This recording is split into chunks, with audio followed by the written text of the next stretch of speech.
I'm Robert Hesasari, 34 years. I have been working in Bella Group since 2014. Hej, jeg hedder Sofie Mårup. Jeg er 32 år gammel, og jeg arbejder som Assistant Head of Production i Bella Centret. Hej, jeg hedder Tristan. Jeg er 20 år gammel, og til daglig arbejder jeg i Bella Group som restaurantmedhjælper og som tjener. So my job is actually transforming my clients' ideas and dreams into reality. It can be big, it can be small. In Bella Group, there is space for both. Mit arbejde består i alt den logistiske del af det. Det er at holde styr på leverandørerne. Det er at holde styr på de forskellige aktører, der render rundt på gulvet, og ellers lede og fordele. Jeg er lystansat her i Bella Group, og det betyder, at jeg selv kan tage vagter, når jeg har lyst til det, og når jeg har tid. Mine arbejdsopgaver består af en hel masse forskellige ting faktisk. Til det sidste arrangement, der var jeg tjener til at starte med. Der var en 3-retters menu, som skulle køres ud. Så der hjælpe der med at tage tallerkener på bordene og tage af. Sørge for, at der var vin og hvidvin på bordene.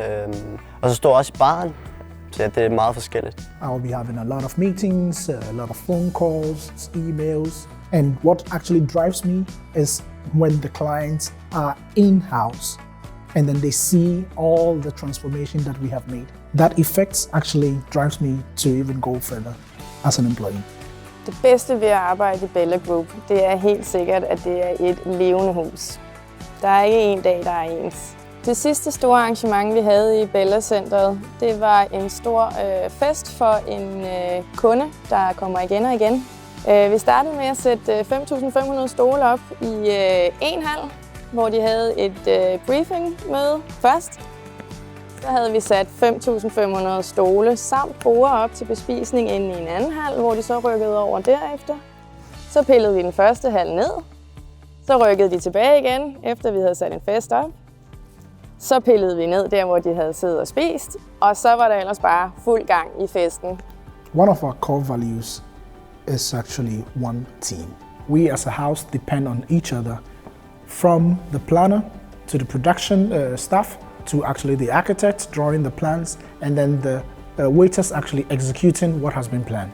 Vi kører med et koncept, der hedder One Team, hvor vi ligesom får samlet alle holdene, hvilket jeg føler har stor værdi for virksomheden i og med, at vi skal samle alle de forskellige aktører, der går rundt på gulvet. Der er en hel masse på min egen alder, men også ældre mennesker, som kommer herude og altid er i godt humør. Og så vi er ligesom en slags lille familie, som har det godt sammen og bliver tættere og tættere. Jeg synes egentlig ikke, at der er så store krav til at være herude. Jeg tror, at lidt alle kan arbejde herude, så længe man kommer med et smil på læben og har lyst til at hjælpe til. Du skal også kunne være service-minded, i og med, at vi render rundt nede på gulvet, og vi arbejder også side om side med leverandører og kunder, der er her samtidig. Så et smil på læberne og ja-hatten på, så kører vi. Working in Bella Group, one should be very enthusiastic about what they do, hardworking, willingness to learn something new, open-minded. Because all these key characteristics actually lead to our common goal of hosting moments that matter in a diverse group as a company, which also further leads to the whole value of working as a team.